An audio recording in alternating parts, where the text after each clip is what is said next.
And good evening. Thanks so much for joining us tonight. The movie The Hunger Games hit theaters last night with record-breaking numbers. Thousands of fans lined up across the nation to be the first ones to see the film. According to Fandango.com, it sold more pre-sale tickets than any movie in the history of the website. But why is the film so popular? Our own Lindsay Price took to the theater to find out. How many days it is, my stomach starts getting all fluttery and I'm like, ooh. We had a tremendous crowd. We had people lining up from the time we came in the morning at 8 a.m. So the line started then, and I would say probably about 6 o'clock, we were already halfway around the building on the outside. Top Theater General Manager Troy McDaniel was talking about last night's premiere of The Hunger Games. But today also brought sold-out movie times and lines that reached outside the theater. There's a lot of excitement and people are dressed up, ready in costume, here to have a good time. We have it on 5 screens, so we have plenty of show times to choose from. The shows are pretty much ranging anywhere between 30 and 40 minutes apart. And even though they had to arrive a few hours early and were stuck in long lines, fans waited with excitement.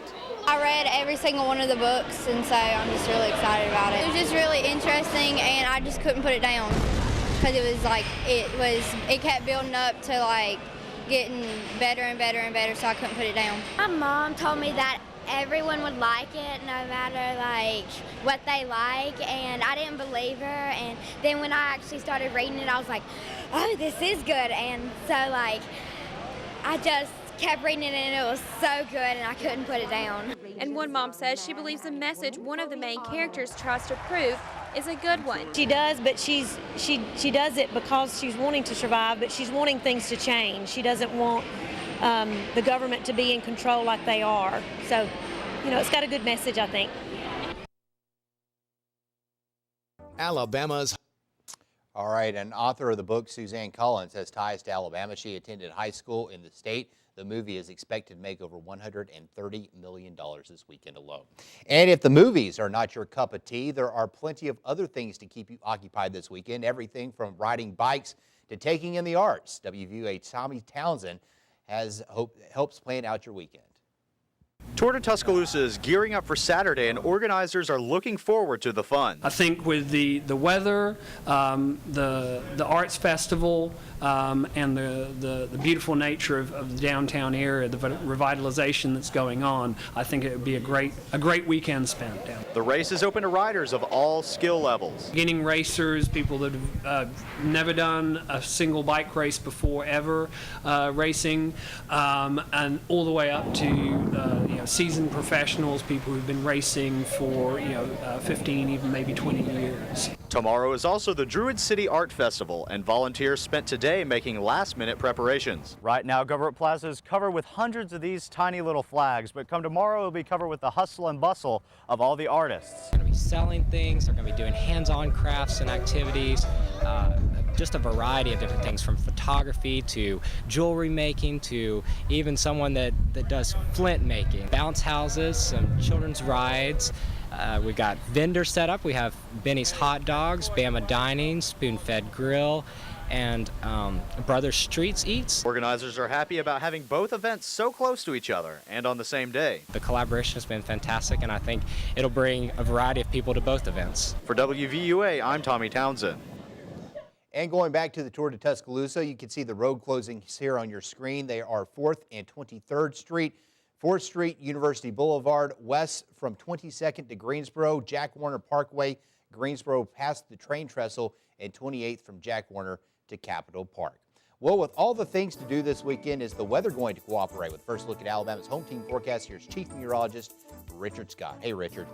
Hey, John, good Friday night to you. All the showers and storms we dealt with over the past couple of days finally out of here now. This big upper level low and surface low moving on off towards the north and east, and that's going to take all the rain away from our state as we go through tonight and during the day tomorrow. Plenty of sun expected for our Saturday. And here's the forecast. Temperatures top out around 78 at 4 o'clock, and the chance of an isolated shower or storm is there, but I think the best chance happens northeast of Birmingham towards the Gadsden and Fort Payne area. Most spots stay completely dry tomorrow, and we'll enjoy that low pollen count through the weekend. What about the rest of the forecast, though? Look ahead towards next week. Weather is coming up.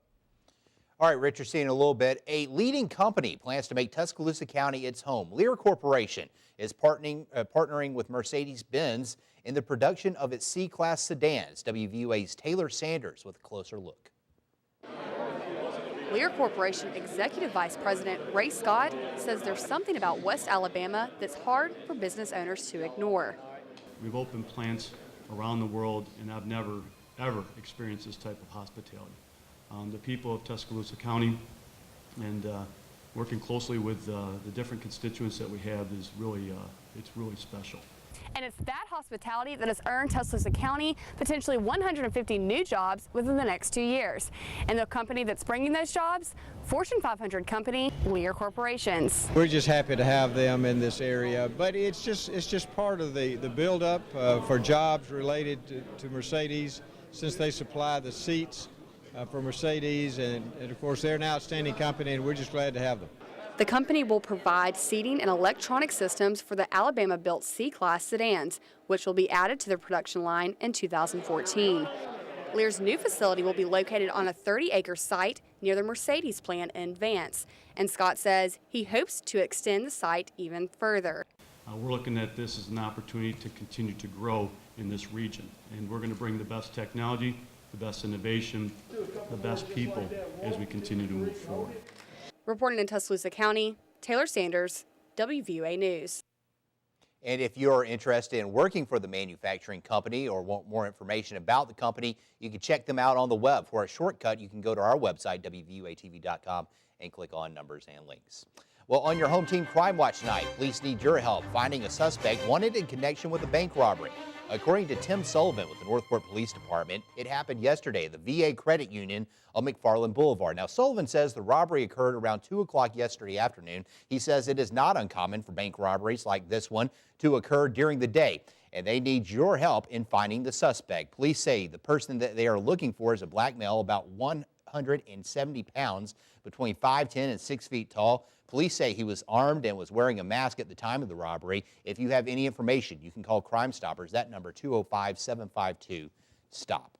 Also on your Crime Watch tonight, 2 Tuscaloosa County juveniles are behind bars today after they broke into a home yesterday evening through an AC unit. According to the police, it occurred around 8:15 last night on Springsbrook Road.